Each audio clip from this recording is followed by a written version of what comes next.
Welcome to New York Institute of Technology's podcast, The Scope.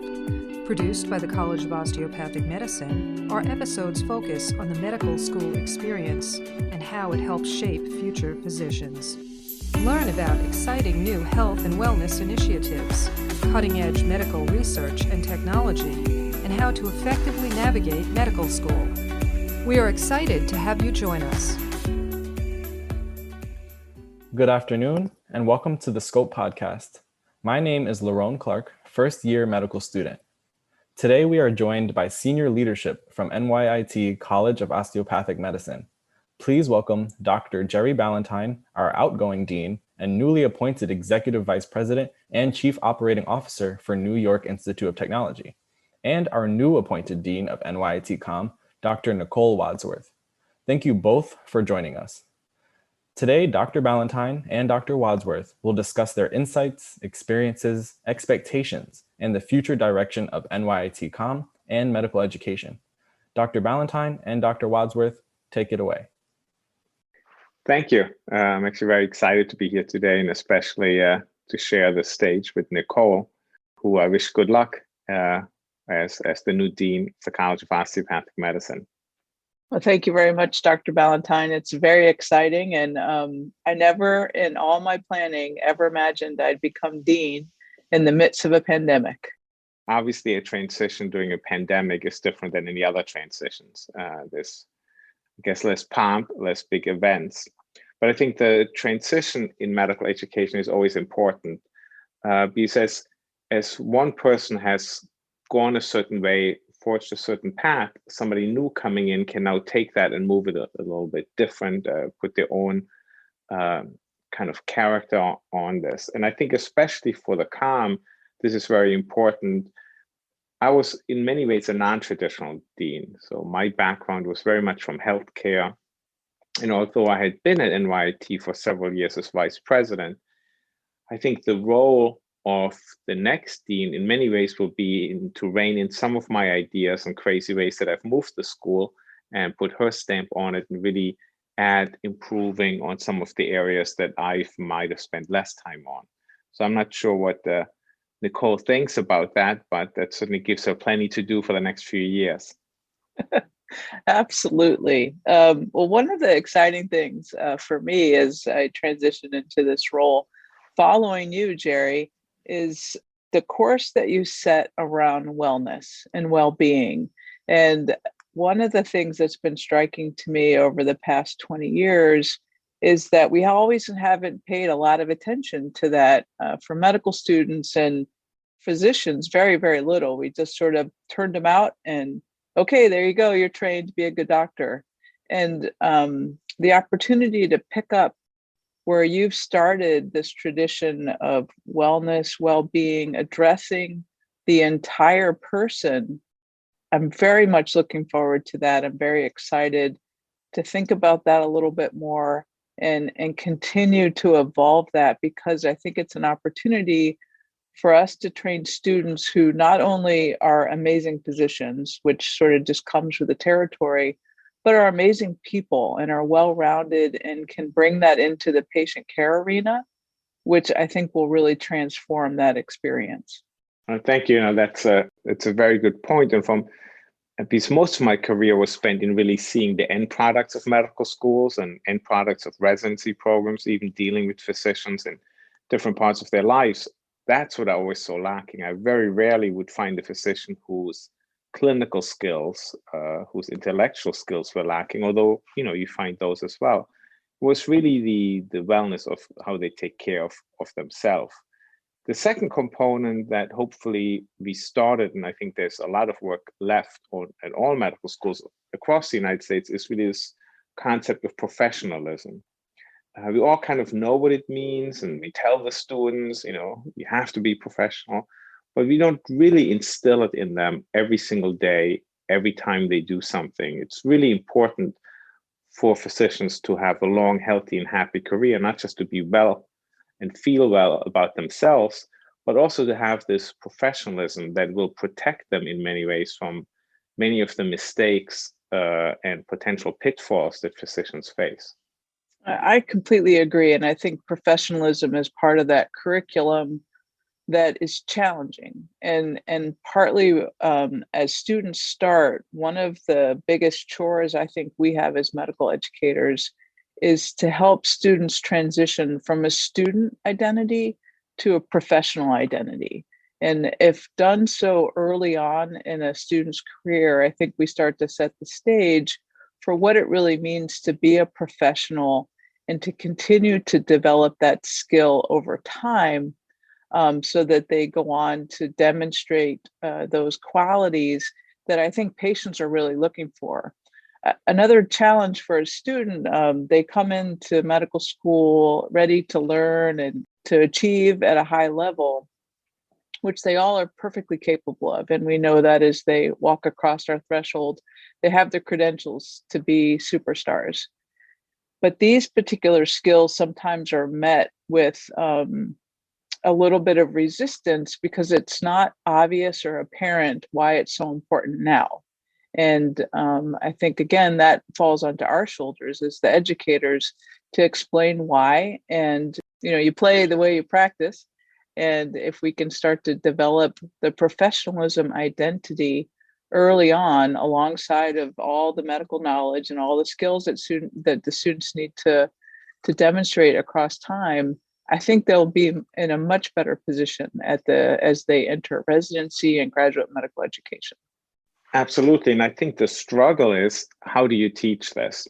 So I was involved with the Federation of State Medical Boards, one of the educational projects. And one of the things we worked on was a presentation to students about what are medical boards and professionalism, how to get in trouble. And when we were all done, and these were certainly many very bright people, I basically found a PowerPoint slide presentation. I said, well, that's not how you teach somebody professionalism, by clicking through 20 slides, but how do we really incorporate this into the curriculum that it's seen every day? And partially, and as you know, when there were ever decisions made about students, the one part that I was very strict about was unprofessional behavior, because I think we have to model it every single day to our students, and we have to expect it from them, because that's the only way they really get to that point when it's just second nature, where they realize they're no longer college students, but they're physicians in training, which is that tricky transition that you speak about as well. I mean, I know the other concept that we always speak about, and if I may use the term bonded over, is how to admit the right students, right? It's easy for us to just say, well, if you don't have a 3.9 GPA and a 510 MCAT, we will not consider you. But that leaves many students behind who will make great physicians, but who might not make it through medical school because the academic challenge is just such a high bar. And so I'm hoping that one of the things you continue pursuing is your passion for finding those students, helping them get in, giving them a chance, and supporting them, because there's such a talented group of people that would be great physicians that will never make it into medical school because of these cutoffs. And I think that's actually something that hopefully will be a great challenge for you to take on. Yeah, I too am excited about that. And we know that students coming in with high credentials can tackle the curriculum and they can be successful. The unknowns are sort of those pieces that we just talked about: the professionalism, the situational judgment, the ability to have insight to yourself and how you achieve. And one of the things that I've found over the years is that although a student may not be able to get a 95 consistently, the student who can have the personal insight to know, I need help, or this resource can be very helpful to me, or I need to seek another way to accomplish this, does so much better, because a physician is so much more than knowledge. A physician is someone who sits and holds somebody's hand as they have a painful procedure, or can talk with a family and deliver bad news. And honestly, it doesn't matter to me how much of the Krebs cycle you know, but you need to be able to demonstrate those compassionate skills to be a very successful physician. And I think those are the pieces that students that, maybe they don't have a 3.9, that are hidden in those credentials that we don't necessarily look at as robustly. So I'm excited about some of the new endeavors that some of our national organizations are looking at around holistic admissions and other sort of soft skills that our physicians have that interview students to identify these other skill sets or abilities that we can bring students to the medical school. And I think ultimately that they'll succeed. Maybe they need a little bit different support from us, but we are certainly up for providing those supports, because at the end of the day, I think they'll make amazing physicians. Well, maybe we'll put our host on the spot for a second and ask him. So what do you think the next dean of the medical school is going to have to be really good at for the students to respond in a positive fashion? I mean, it's obviously a very high bar to follow me, but I think we should at least give Nicole a chance. So what do you think Dr. Wadsworth could do to really get the students excited about being the new dean? Well, thank you for including me. One of the things that may be really important is just having kind of that open line of communication and being able to engage with students, being able to have these conversations and identify the different problems that we're facing as like a medical community. I think it's important for students to understand some of the things that you were just saying, understand those soft skills, understand the difference between being a compassionate student physician and future physician on top of trying to navigate medical school and trying to do the best you can on your exams and et cetera. So I think it's just really important to kind of provide that framework and to help students to understand that is what's important, that is what helps to make a good physician, and that is what we want to aspire to be a part of. Yeah, and kind of go in that direction. Great. Those are very good, wise words that I'll certainly incorporate into my thinking. So I wonder if I'll turn the tables a little bit to you, Jerry, as the outgoing dean and someone who's been in medical education for many years in different roles. What kind of recommendations or insights can you share with me? I think in many ways, it's the same thing we just heard from our student host. I don't think he can over communicate. I don't think he can give enough access. Now, I'm not talking about my door is open, walk in. Well, that's not practical, right? That's not practical based on the schedule that you probably already have by now. That's not practical on the number of students you're responsible for. But certainly, just like I've seen already, frequent communication to the students, meeting with smaller groups to get a sense. And then I think to take their concerns and take them serious, but not necessarily having to respond to them. The students will have certain concerns that are true concerns for them that we need to take serious, but we might not be able to say, well, yes, we will change that because 20 years of experience have taught you this is not the way to go. But that doesn't mean you can just look at them and say, oh gosh, that's a silly idea. We've tried that 5 times, it'll never work. But instead, listening to it, thinking about what it really means for them and where it's coming from. And the same is true for faculty and staff, although we always talk about student-centric and student-geared. You really need to be the same for your faculty and staff, because only if they are satisfied with their daily job will they really become great teachers. And then finally, what I've always used in my career when I was sitting in front of a massive spreadsheet and making decisions that in medical school I never thought anybody would ask me to make is, what will the ultimate individual patient gain from this or lose from this? As you know, I always speak about the first patient our students see, that when that is a good encounter, great communication skills, the diagnosis is made, all of that is put together, and that's what we really should be measured by, and that's what you should measure yourself by. What these students who will graduate in 4 years, how will they interact with that first patient they see after residency even?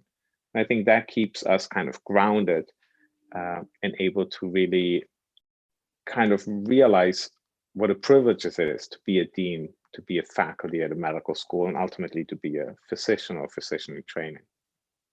Great, thank you. Another question came to mind as you're shifting your role and looking out across higher education and maybe still a little bit into the medical landscape.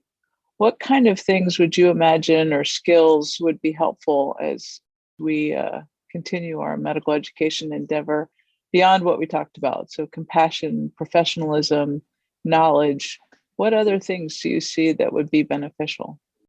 Well, as a dean or as an institution, I think to be able to let go of what we all think is total truths and sometimes challenge them, right? So we in March had, I think, a week notice to go fully remote, right? If 3 years ago, you and I and 20 very smart educators would sit around and we would have said to them, well, how could we go fully remote in a medical school? We all within 5 minutes would have said that will never work. Let's move on to the next subject matter. So I think taking all these established truths and at least in your mind, in your planning, challenge them, realizing that often you will only veer off 10% for right now, but at least in your mind say, what if we had to do something 100% different?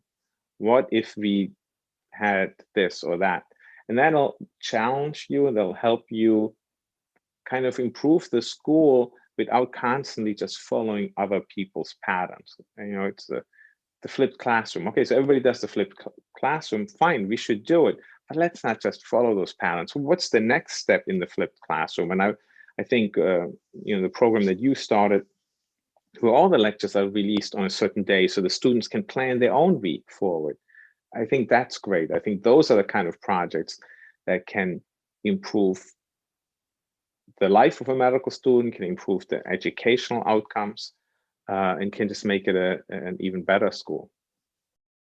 So I think one question I would have, and I think it was kind of part of the introduction that I was saying, was just in terms of the future of medical education. And what are the types of things that you think are important to emphasize as we go into an ever-changing system in medical education? We have so many things that have transpired in the last few weeks and months, and so many questions are being asked. So what are the things that you think are significant to pay attention to? And what advice would you have for medical students and other medical educators?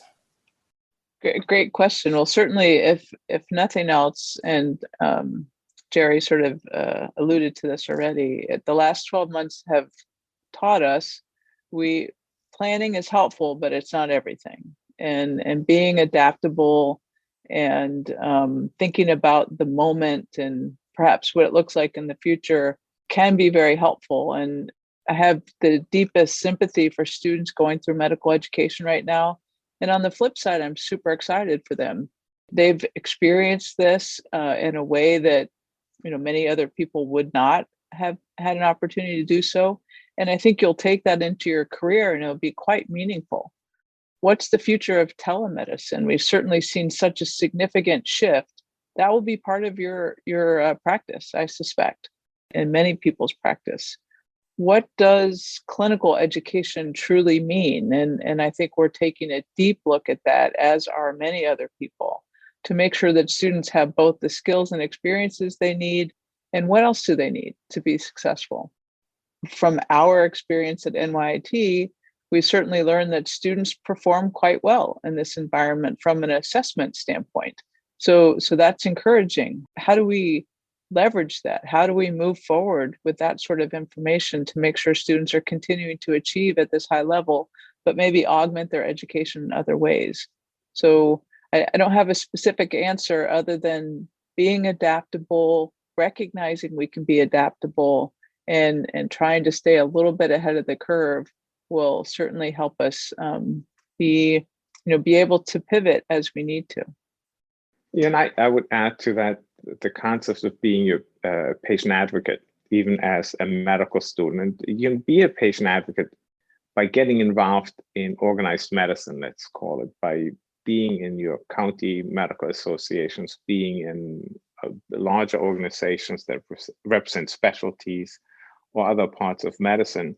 But in there, to be true to yourself and advocate for patients. Often when I work with these organizations, they advocate for themselves. And I think it's certainly reasonable that I say, look, if Medicare wants to cut reimbursement for physicians, we should fight against that because, we need to pay them salaries. We need to make sure that the insurance covers all the things. But in the end, what you really want to be representing your patients there and be true to them. And there are many opportunities to do so.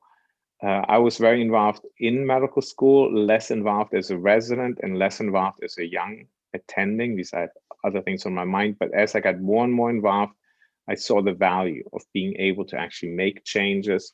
And that then also goes back to wellness, right? If you feel a little bit empowered to make a change, there's less of a burnout because you're not just sitting there saying, oh, the insurance companies are just beating up on me. No, I was involved. I'm sitting around the table and I suddenly see their point of view, which might not be as evil as everybody has told me, but it might just be a different point of view. So I think certainly being involved with different organizations that represent medicine and patients in different ways can be very rewarding, but it's also very important. Well, thank both of you for your answers. Thank you for your perspectives on this. And I think it's very interesting and very important for us to be able to understand these different things as we continue in our medical education. And if you have any additional comments or advice that you might want to share with one another in terms of this transition period that we're discussing, feel free to share that. I'm not giving Nicole any other hints. Dr. Wadsworth is on her own going forward. All right, Dr. Ballantyne is tapping out officially. I think working together in a team and continuing to have compassion and kindness in everyday experiences is some of the best things that we can do. I would like to thank both Dr. Ballantyne and Dr. Wadsworth for joining us today and sharing their insights and experiences with our listeners. We thank Dr. Ballantyne for his service and continued dedication to our medical school, and we are excited about the strong leadership of our new dean, Dr. Nicole Wadsworth, as NYIT College of Osteopathic Medicine continues to advance as a strong, proactive leader and positive example within the medical education field.